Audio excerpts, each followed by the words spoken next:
Bienvenido, Pastor, ¿Cómo estás?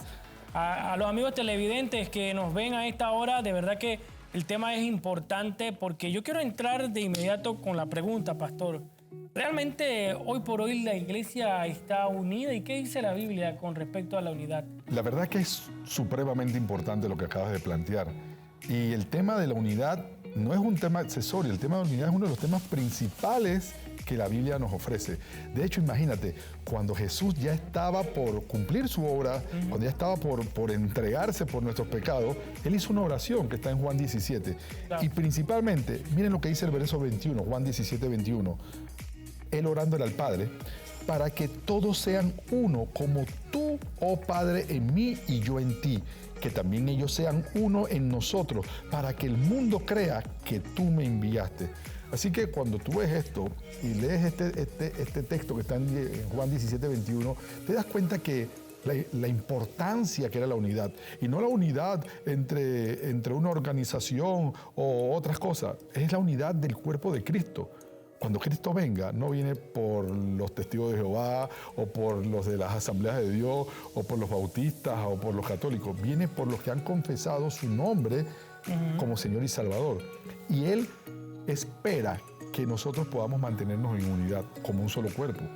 De hecho, la propia palabra hace una analogía en Romanos de ver el cuerpo de Cristo como un cuerpo, donde hay muchos órganos, donde todos tenemos una función, pero que tenemos que funcionar integrados para el mismo propósito. Tenemos que complementarnos. Por supuesto. Entonces, esto parte de cómo yo percibo a mi consiervo. Yo no estoy para competir con ustedes. Yo me complemento de los dones y talentos que Dios les ha dado a cada uno de ustedes. Y una vez yo le decía a la iglesia, amados, los necesito. Yo no lo puedo hacer todo.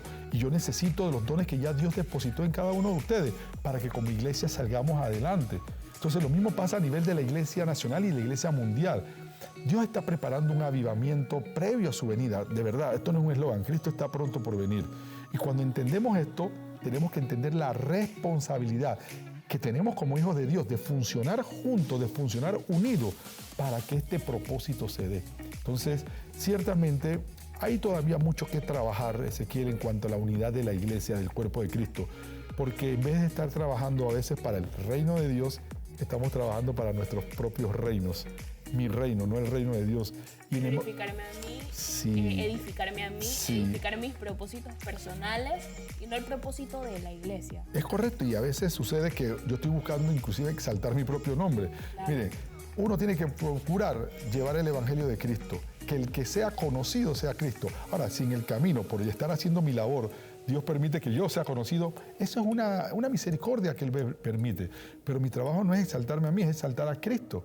Entonces, cuando yo estoy buscando los propósitos de Dios, y tú también, entonces estamos todos trabajando para lo mismo. Piensa en esto. Tú tienes tu mano, tienes 5 dedos. Yo te puedo golpear con un dedo. Sí. Te puedo golpear con 2 dedos y es más efectivo. 3, 4. Espérate, con toda la mano te puedes meter un gaznatón y te va a doler. Ustedes han visto estos concursos de golpe de gaznatón. Pero ¿qué pasa si además de que estamos juntos, estamos unánimes? Entonces, ya no es un gaznatón, ya es un puño. Y la fuerza que tiene el puño es contundente. Entonces, muchas veces estamos tratando de dar golpecitos con un dedo. Esta organización, esta iglesia, esta iniciativa, mi reino. Y nada se mueve. Entonces, hasta que yo no entiendo que nos debemos unir y estar, dice la palabra, juntos y unánimes. O sea, juntos significa que nos ponemos de acuerdo para trabajar aquí. Y unánime es que para que nuestros esfuerzos los hagamos simultáneamente, lo hagamos coordinadamente, como lo haría un puño. Y en ese momento vamos a ser contundentes. Entonces la iglesia va a comenzar a cumplir los propósitos para el cual Dios la llamó. Ahora, pastor, conociendo que la palabra nos demanda esa unidad, de la cual usted explicó e incluso citó, ¿qué realmente es lo que hace que la iglesia se divide? Y todos predicamos sobre el mismo fin y basados en una sagrada escritura, pues, que nos ayuda a estar en teoría en unidad, pero hay división. Hay división y lamento tener que admitirlo, pero la verdad es que, como inicié diciendo, cuando yo estoy viendo mis propios intereses sobre los intereses del reino de Dios, vienen las divisiones. Cuando yo tengo, suena feo, pero mis intereses particulares. Entonces yo estoy viendo lo que me conviene a mí, más allá de lo que le conviene al cuerpo de Cristo. Entonces, esto es lo que va creando divisiones, donde yo quiero mandar y controlar. Y cuando digo controlar, estoy hablando de controlar iglesias, controlar organizaciones, controlar todo donde implique poder, manipulación. Entonces, esto de ahí uno aspirar a cumple el eso, propósito de Dios. y ahí no se está cumpliendo el propósito de Dios.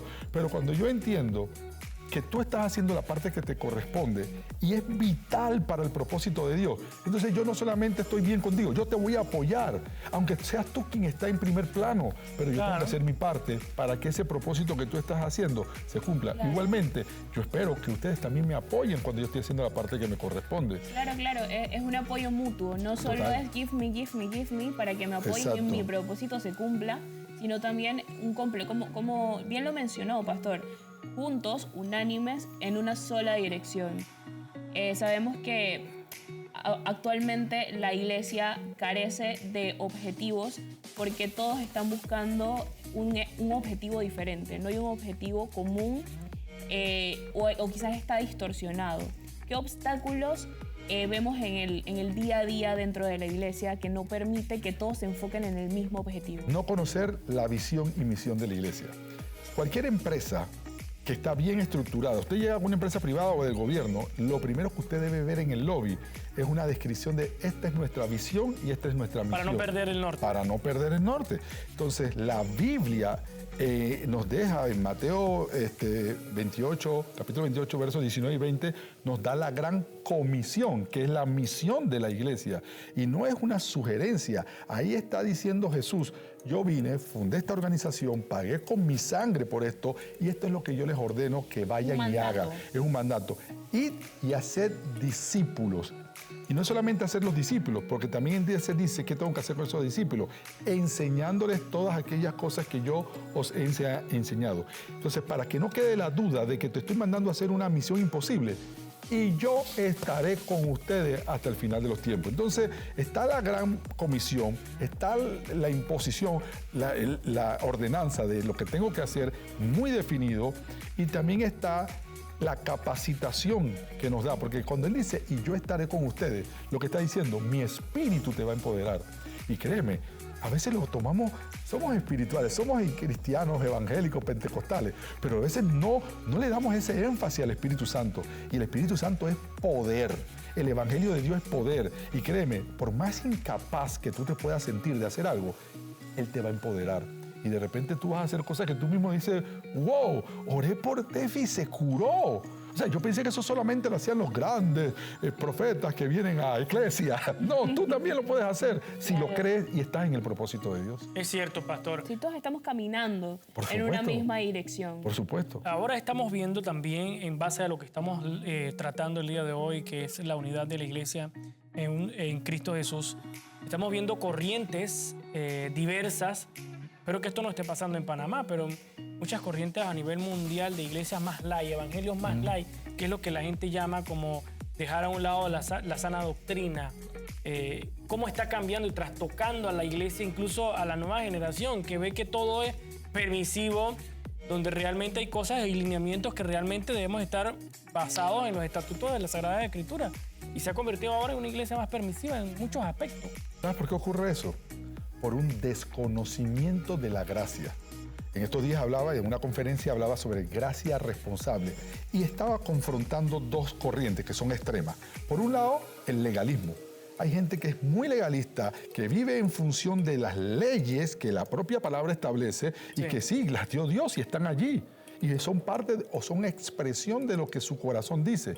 Pero yo no podía vivir dentro de la ley, porque la ley no fue dada al hombre para que él fuera libre, simplemente para que conociera su condición delante de Dios.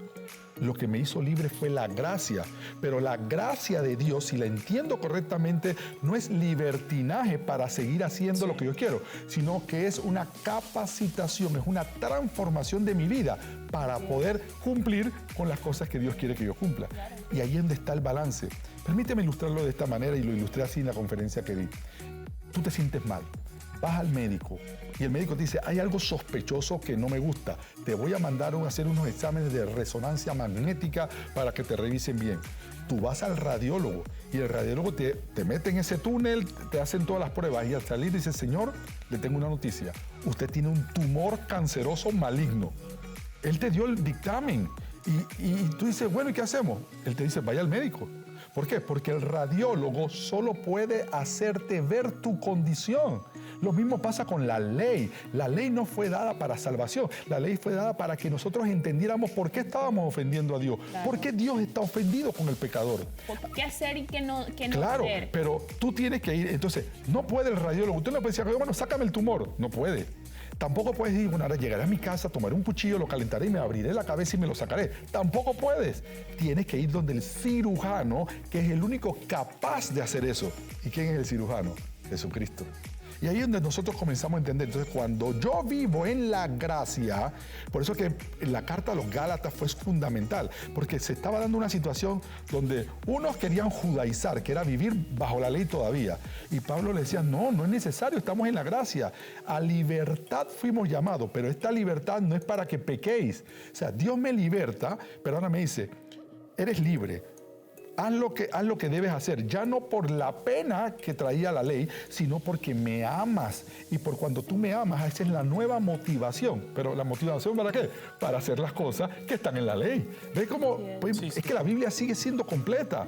Hay gente, no, eso era antes, eso era el Antiguo Testamento. No, fuera de las leyes ceremoniales, que obviamente ya no hay que cumplir. Tú no vas a traer un becerro todos los domingos a la iglesia porque ya Jesús hizo el sacrificio. Sí. Pero sí es cierto que el que en el Antiguo Testamento no quería que mataras, todavía no quiere que mates. El que no quería que mintieras, todavía no quiere que mientes. Entonces ahora llegamos a la iglesia y por un lado encontramos iglesias con una lista de prohibiciones y de cosas imposibles de cumplir. Claro. Que lo que hacen es... Que ahuyenta, porque yo veo esa lista de cosas por cumplir que debo hacer y yo digo, no, pero es que de ahí, de a mucho, la mitad de uno cumple. Pero espérate un momento, nos vamos al otro extremo. Hay que tener más misericordia. Entonces yo me vuelvo una iglesia light, permisiva del pecado. Y lo que nos está diciendo Dios, espérate, tú tienes que entender bien la gracia. La gracia significa que eres libre, pero libre para hacer por tu propia voluntad lo que yo te había ordenado antes. Lo que es bueno. No porque no es un capricho de Dios, es que Él sabe lo que nos conviene. Entonces esto es lo que está pasando en la iglesia. Muchas iglesias, so pretexto de ganar, se han vuelto muy tolerantes con el pecado. No, yo te puedo aceptar. Obviamente Jesús, ¿a quién vino? Al pecador. Yo quiero que las prostitutas vengan a la iglesia. Claro, que la iglesia yo quiero que el pecador, que el adúltero venga, pero no para que siga haciendo lo mismo, sino para que haya una transformación, que esa transformación me va a llevar a cumplir por amor lo que Él me quería que hiciera. Cuando nos vamos a una iglesia muy permisiva, no estamos cumpliendo lo que dice su palabra, que es que todos somos criatura nueva. Ajá. Porque si yo no soy capaz de dejar el viejo hombre, mis viejas costumbres, o por lo menos intentarlo, entonces significa que yo no he conocido a Jesús. Pero permíteme decirte, y lo dijiste bien, me encantó la manera. Si tú vienes a Cristo y a libertad fuiste llamado, pero sigues haciendo las mismas cosas, sigues de borrachín, sigues de drogadicto, sigues de adúltero, tú no has experimentado la gracia. Así es. Pero entonces tú dirás, bueno, Señor, ¿cómo hago? ¿Recuerdan todos el pasaje donde Jesús le trajeron a una mujer adúltera? Y él, garabateando en el piso, escuchó las acusaciones, pero después no fue y dijo, mujer, ¿dónde están los que te acusan? ¿Sabes qué? Vete y no peques más. Y aquí es donde viene la pregunta. Oye, el Señor es un poquito injusto porque yo todavía vivo en este cuerpo de pecado y sabemos que somos pecadores. Espérate, es que Él no solamente te mandó solo. Él dice, y yo estaré contigo. Entonces ahora sí, te estoy dando una instrucción de ir y no pecar más, pero también te digo, yo te voy a estar ayudando. Claro, porque es que a veces olvidamos que no podemos dejar el viejo hombre sin Jesús.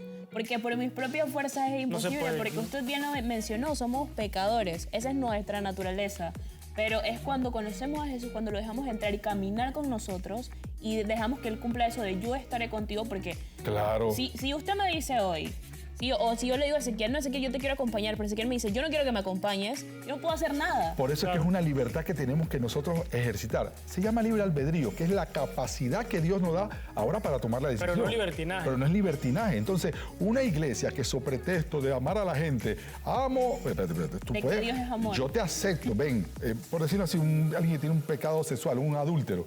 yo te acepto, ven a la iglesia, pero arrepiéntete y comienza a transformar, deja ese pecado. Y esto está tocando a muchas personas y que incluso están conociendo por primera vez el Evangelio. Hoy por hoy vemos iglesias, por ejemplo, en Colombia, donde hay pastor abiertamente gay y Sí. congregaciones abiertamente gay. Y uno dice, Dios mío, ¿a dónde va a parar esto? ¿No? Y esa es una incorrecta interpretación de los textos bíblicos. Sí.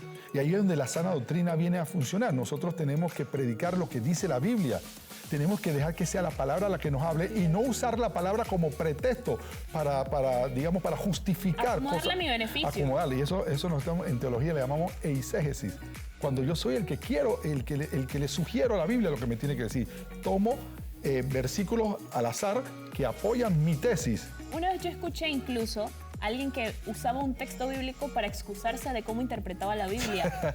Porque sabemos que en la palabra de Dios nos dice que debemos tomar lo bueno y desechar lo malo. Entonces Y él decía, desechaba. yo tomo lo bueno de la Biblia, lo que me conviene, lo que me sirve, y yo desecho lo que no. Y yo, mira qué bien. Él quiere decirte que hay cosas en la Biblia que no que son no buenas. son buenas. Yo, No era mira, bueno. Oye, la Biblia te interesante. permite ver todo, hasta las cosas malas que hizo Moisés, hasta las cosas malas que hizo David, no lo ocultó. Y todos sabemos quiénes fueron ellos, grandes hombres de la Biblia. Pero esto, volviendo al génesis de lo que estamos hablando, nosotros cuando comenzamos a pensar así, rompemos la unidad de la iglesia. Por eso existen tantos concilios, tantas corrientes doctrinales y este es de tal o cual tipo de iglesia. Porque donde algo que tú opinaste es diferente a lo que yo opino, entonces nos divorciamos y yo pongo mi propia organización o camino independiente y lo que estoy es dividiendo el cuerpo de Lo Cristo. que hay ahora hay iglesias de iglesias, ¿no? Son como Sí. pequeñas divisiones Sí. de congregaciones que tal vez no hicieron algunos lineamientos y dice, bueno, yo me divido y ya. Ahora, la revelación de Dios es progresiva. O sea, Dios nos da la palabra. La Biblia es un libro, una compilación de libros inspirados por Dios que fueron escritos a lo largo de más de 1500 años. No fue escrito en un solo momento. Y obviamente fue Dios revelándose al ser humano a como iba siendo necesario. Entonces, igual Dios también está procurando que nosotros vayamos entendiendo el mensaje que Él nos está dando. Por supuesto que el pensamiento teológico de los primeros cristianos ha ido evolucionando porque han ido entendiendo los propósitos con el cual, por ejemplo, ¿por qué Pablo le escribió a los Gálatas? Entonces, antes de yo querer hacer una interpretación privada, yo tengo que entender cuál era el problema que estaban teniendo. ¿Y cuál era el problema? Es lo mismo que tú estás hablando. Se estaba dando una desunión porque los cristianos de origen judío querían que los nuevos convertidos, que no eran judíos, se hicieran judíos primero. O sea, se circuncidaran y cumplieran la ley. Y Pablo dijo, no, a libertad fuimos llamados. Así es. Esta es la gracia. Entonces, ahora el otro extremo, nosotros no tenemos que hacer nada. Él dijo, por favor, respeten también los rudimentos de la palabra, porque nuestra religión es judeo-cristiana. Sí. O sea, el origen de lo que creemos, sí, lo trajeron los judíos. Dios los estableció como su pueblo también. Y tenemos que respetarlo. Y en unidad poder entender cuál es el propósito de Dios para que seamos uno solo en Cristo. Me encanta este tema y espero que a usted le haya gustado muchísimo también. Gracias, Pastor Cristian, por traernos siempre estos temas tan dinámicos, la unidad de la iglesia, hoy hablando aquí a través de Osana Visión, porque la idea es que cuando toquemos estos temas queden como enseñanzas, ¿no? Así es. Prácticas también y poder nuevamente pues traerlos a la televisión, a la charla Claro que o a sí. la conversación de nosotros aquí en el programa, pues le ayuda también a usted sacar sus conclusiones. Pastor, redes sociales, sus contenidos para toda la iglesia. Paz Christian Tour, CC La Gran Familia, ahí están todas estas entrevistas, ahí hay prédicas y hay cosas que espero que sean de bendición para todo el cuerpo de Cristo, para el reino de los cielos. Claro que sí, un contenido valioso para sus vidas que, bueno, yo estoy segura, Pastor, que apenas entren ahí a su Instagram, encontrarán algo que les No, y bendiga. coménteme, que yo lo contesto, coménteme. Escríbanle también al DM, ahí usted todas las preguntas y las dudas que tenga puede escribírselas al Pastor. Bueno, nuevamente gracias, Pastor, por acompañarnos, siempre es un gusto, es un placer escucharlo, saber lo que tiene para decir. Y bueno, usted esté pendiente porque todas las semanas tenemos un tema que sé que es de interés para usted. Así es, nos vamos al cambio comercial y ya volvemos con más de su programa a toda hora.